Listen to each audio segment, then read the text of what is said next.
तो हमारा first topic है आज का बंगाल शैली के कलाकार। जैसा कि आप लोग बोर्ड पे देख रहे हैं, the artist of Bengal style. तो इसकी शुरुआत होती है जब से बंगाल का विभाजन हुआ इंडिया से, ठीक। तो 1905 से लेकर के 1920 तक, तो 1905 से लेकर 1920 तक के बीच में इसका बहुत ज़्यादा प्रभाव देखने को मिलता है। तो इसी के बारे में हम यहाँ पे पढ़ेंगे। तो इस वीडियो में बंगाल शैली से रिलेटेड हम कुछ परिचय देखेंगे उसके बारे में कि कौन कौन से कलाकार थे और किस माध्यम में इस शैली में कलाएं होती थी, ठीक। तो आइए हम लोग क्वेश्चन के माध्यम से देखते हैं। बंगाल शैली, बंगाल शैली का विकास, बंगाल शैली कहाँ विकसित हुई? तो बंगाल शैली का विकास जो है बंगाल राज्य में हुआ था, बंगाल राज्य में, ठीक। फिर उसके बाद बंगाल शैली का विकास हुआ। बंगाल शैली का विकास कब से कब तक हुआ था? तो 1905 से लेकर 1920 के मध्य में हुआ था। फिर उसके बाद बंगाल चित्र शैली ने आधारशिला रखी आधुनिक भारतीय चित्रकला की। तो बंगाल चित्र शैली की जब से शुरुआत हुई, उस जो टाइम पीरियड था उसको हम लोग क्या कहते हैं? आधुनिक भारतीय चित्रकला कहते हैं। मतलब वहां से मॉडर्न आर्ट की शुरुआत हो चुकी थी। फिर भारतीय आधुनिक चित्रकला का इतिहास आरंभ होता है। तो भारतीय आधुनिक चित्रकला का इतिहास कहाँ से प्रारंभ होता है? तो इसका आरंभ बंगाल शैली से होता है, ठीक। फिर उसके बाद नेक्स्ट क्वेश्चन है, भारतीय चित्रकला के पुनर्जागरण का श्रेय किसे जाता है? तो पुनर्जागरण का श्रेय किसे जाता है? बंगाल शैली को ही जाता है। आई होप आप लोग को समझ में आ रहा होगा। फिर नेक्स्ट क्वेश्चन है, भारत में प्रथम आधुनिक कला आंदोलन बंगाल स्कूल का नेतृत्व किसने किया? तो बंगाल स्कूल का नेतृत्व किसने किया था? अवनींद्रनाथ टैगोर ने किया था, ठीक। फिर उसके बाद बंगाल में एक नवीन कला आंदोलन किसके सहयोग से प्रारंभ हुआ? तो बंगाल में एक नवीन कला आंदोलन का सहयोग जो है अवनींद्रनाथ टैगोर के ही सहयोग से प्रारंभ हुआ। यही जो थे उसके पितामह कहे जाते थे। फिर उसके बाद बंगाल पुनरुत्थान युग के प्रवर्तक थे। बंगाल पुनरुत्थान युग के प्रवर्तक कौन थे? अवनींद्रनाथ टैगोर, ठीक, जिन्होंने बंगाल स्कूल का नेतृत्व किया, जिनके सहयोग से बंगाल स्कूल की स्थापना हुई, या फिर इसको कह सकते हैं कि एक नवीन कला आंदोलन का आरंभ हुआ। ये कौन थे? अवनींद्रनाथ टैगोर थे। नेक्स्ट क्वेश्चन है, भारतीय चित्रकला की नवीन जागृति के पिता किसे कहते हैं? तो भारतीय चित्रकला की नवीन जागृति के पिता भी अवनींद्रनाथ टैगोर को ही कहेंगे। पुनर्जागरण आंदोलन के कर्णधार कौन बने? तो पुनर्जागरण आंदोलन के कर्णधार भी किसको कहेंगे? अवनींद्रनाथ टैगोर को ही कहेंगे हम लोग। आई होप आप लोग को इतना समझ में आया। फिर नेक्स्ट है, पुनर्जागरण आंदोलन के कर्णधार कौन थे? तो अभी हम लोग पढ़े हैं अवनींद्रनाथ टैगोर थे।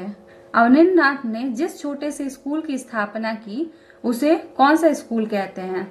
तो उसे बंगाल स्कूल कहते हैं, ठीक। उन्होंने बंगाल में एक स्कूल की स्थापना की जिसमें कि इन कलाओं को सिखाया जाता था, उसको बंगाल स्कूल कहते थे, ठीक। नेक्स्ट क्वेश्चन है, बंगाल कला स्कूल के अग्रणी कौन थे? तो बंगाल कला स्कूल के अग्रणी मतलब उसकी स्थापना करने वाले कौन थे?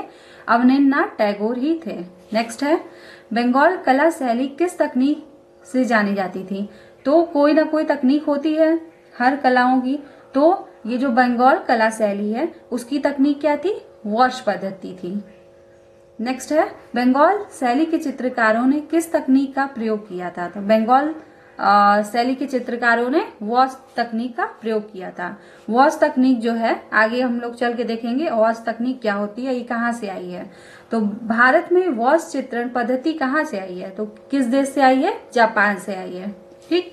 वॉश तकनीक की रेखाएं भारतीय कलाओं से प्रेरित हैं, लेकिन तकनीक कहाँ की है? ये चीनी जापानी है। यहाँ पे भारतीय मतलब कुछ मिक्सचर है जापान और चीनी शैली का, जिसको कि वॉश पद्धति बोला गया है, लेकिन मेनली जो है ये पद्धति कहाँ से आई है? ये जापान से आई है। इसको चीनी जापानी शैली भी कहते हैं, ठीक। नेक्स्ट है, बंगाल शैली के जनक थे। बंगाल शैली के जनक कौन थे? अभी हम लोग पढ़े थे।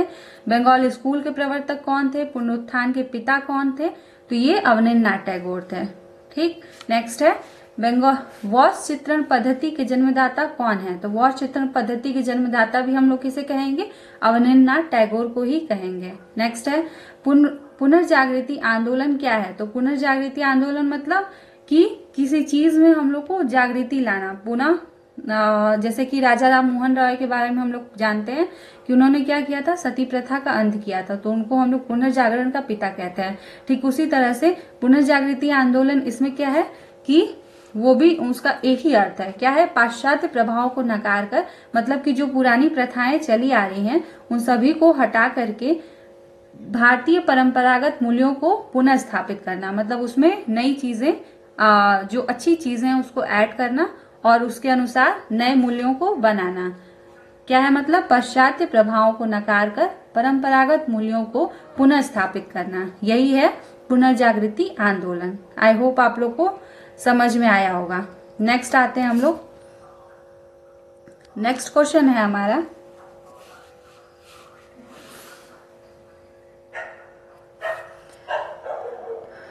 विदेशी होने के बावजूद कौन कला शिक्षक के रूप में भारतीय कला को अपनाने के लिए कहा था? तो विदेशी था एक कलाकार, उनको कला इतिहासकार भी कहते हैं। वो कला इतिहासकार थे लेकिन वो दूसरे देश के थे, लेकिन फिर भी उन्होंने भारतीय कला को अपनाने के लिए कहा था। तो वो कौन थे? तो वो थे ई.बी. हैवेल। ई.बी. हैवेल ये बहुत ही फेमस नाम है, ये कला इतिहासकार रहे हैं। फिर ये विदेशी होने के बावजूद भी इन्होंने भारतीय कला को अपनाने के लिए कहा है। नेक्स्ट है कला महाविद्यालय के प्रधानाचार्य के रूप में ई.बी. हैवेल ने अपने विद्यार्थियों को किस शैली के लघु चित्रों की प्रतिलिपि बनाने के लिए प्रोत्साहित किया था?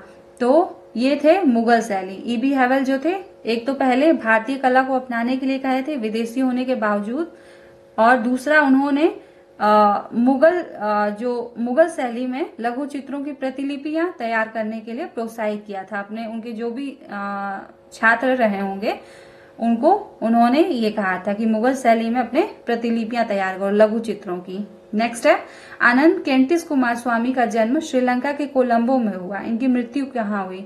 तो आनंद केंटिस कुमार स्वामी जो है ये भी लघु चित्रों में बहुत ही इनका फेमस नाम है, इनको ए.के. कुमार स्वामी के नाम से भी जानते हैं। तो इनका जो जन्म है कोलंबो में होता है और इनकी मृत्यु जो होती है वो कहाँ होती है? मैसाचुसेट्स यूएसए में होती है। इनके बारे में आगे भी हम पढ़ेंगे लघु चित्रों में। ठीक, नेक्स्ट है कलाकार, लेखक और royal college of art London से संबंध रखने वाले विलियम रोथस्टीन किसके मित्र थे? तो ये अवनींद्रनाथ टैगोर के मित्र थे। कौन? विलियम रोथस्टीन। विलियम रोथस्टीन किसके मित्र थे? अवनींद्रनाथ टैगोर के थे। Indian society of oriental art की स्थापना कब हुई थी? तो इंडियन सोसाइटी ऑफ एक संस्था थी वहां की, तो Indian society of oriental art इसकी स्थापना 27 अप्रैल 1905 को होती है। बहुत ही फेमस है संस्था, ये बहुत सारे एग्जाम में पूछा गया। तो क्या है? 27 अप्रैल 1907 में Indian society of oriental art की स्थापना होती है। नेक्स्ट है Indian society of oriental art के प्रथम अध्यक्ष अथवा सभापति कौन थे? तो ये थे लॉर्ड किचनर, जो इसके प्रथम सभापति हैं या फिर अध्यक्ष बोलेंगे, ये लॉर्ड किचनर रहे हैं। नेक्स्ट है Indian society of oriental art में कितने सदस्य थे? तो कुल 35 सदस्य थे, जिसमें से कि 30 जो है अंग्रेज थे और 5 भारतीय। ठीक, तो यहाँ पे हम लोग को भारतीय पे ज्यादा ध्यान रखना है। कितने भारतीय थे? तो 5 भारतीय थे। ठीक, नेक्स्ट है Indian society of oriental art की प्रथम प्रदर्शनी कब और कहाँ आयोजित की गई थी? तो इसकी प्रथम प्रदर्शनी जो है ये 29 जनवरी 1908 को government college of art Kolkata के प्रांगण में की गई थी। तो Indian society of oriental art की स्थापना कहाँ होती है? कहाँ होती है? सबसे पहले कब होती है? 27 अप्रैल 1907 को। और इसके जो प्रथम सभापति हैं या फिर अध्यक्ष हैं वो कौन थे? लॉर्ड किचनर थे।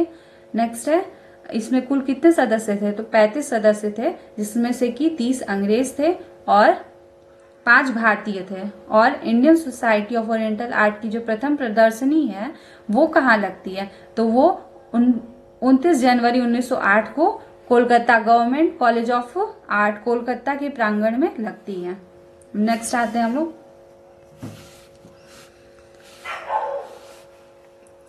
1913 में आनंद केंटिस कुमार स्वामी की कौन सी पुस्तक प्रकाशित हुई? तो अभी हम लोग पढ़े हैं कि आनंद केंटिस कुमार स्वामी कौन थे। इनका जन्म होता है श्रीलंका के कोलंबो में, ठीक।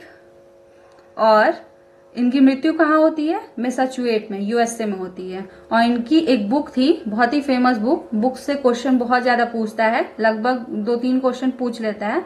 तो 1913 में इनकी एक बुक प्रकाशित होती है, कला एवं स्वदेशी करके। तो कला एवं स्वदेशी आनंद कुमार स्वामी की 1913 में प्रकाशित की गई एक पुस्तक का नाम है। आई होप आप लोग को समझ में आया। नेक्स्ट है, भारतीय कला जगत में यूरोपीय कला शैलियों के प्रति रुचि उत्पन्न करने का कार्य किसने किया?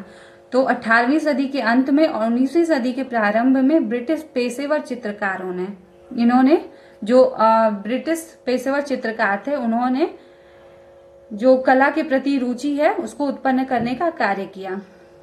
नेक्स्ट है, बंगाल शैली का दूसरा नाम था। तो बंगाल शैली को और किस नाम से जानते हैं? तो ठाकुर शैली के नाम से जानते हैं।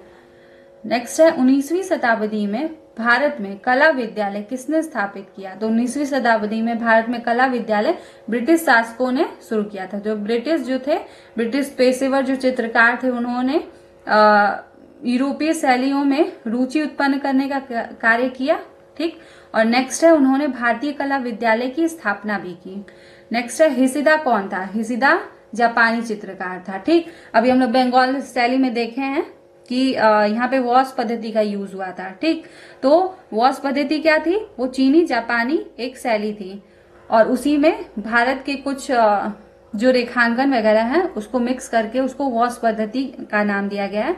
और ये जो है उसी तरह से जो हिसिदा है, हिसिदा एक जापानी चित्रकार थे, ठीक। नेक्स्ट है, ओकाकुरा। ओकाकुरा भी कौन है? ये भी एक जापानी चित्रकार है। तो ओकाकुरा पूछता है, ओकाकुरा भारत कब आए थे? तो ओकाकुरा जापानी कलाकार, ये भारत कब आए थे? 1902 में आए थे।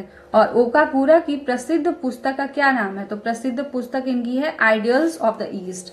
आइडियल्स ऑफ द ईस्ट इनकी बुक का नाम है। नेक्स्ट है, रूपम नामक कला पत्रिका का प्रकाशन 1919 में कलकत्ता से किसने आरंभ किया? तो रूपम एक पत्रिका का नाम है। इसका प्रकाशन 1919 में कलकत्ता में अर्धेंदु कुमार गांगुली ने किया था। ओसी गांगुली इनको बोलते हैं। इन्होंने रूपम नामक पत्रिका का 1919 में प्रकाशन किया था, ठीक। कला पत्रिका थी ये। नेक्स्ट है, ओसी गांगुली द्वारा लिखित पुस्तकों के नाम बताइए। तो ओसी गांगुली की बुक है रागाज एंड रागिनीज। और नेक्स्ट है, इंडियन मिनिएचर। तो इंडियन मिनिएचर और रागाज रागिनीज किसकी है? ओसी गांगुली की। अभी हम लोग पढ़े हैं कला एवं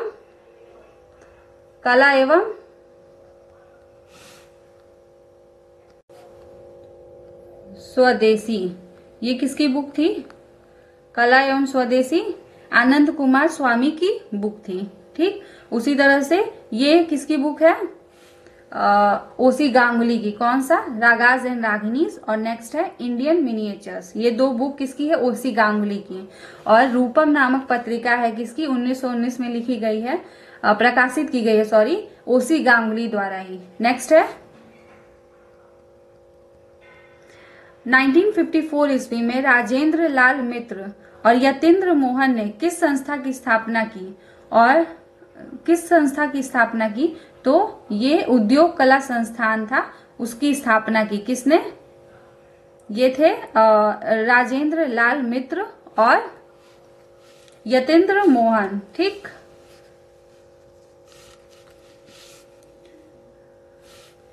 तो इसी के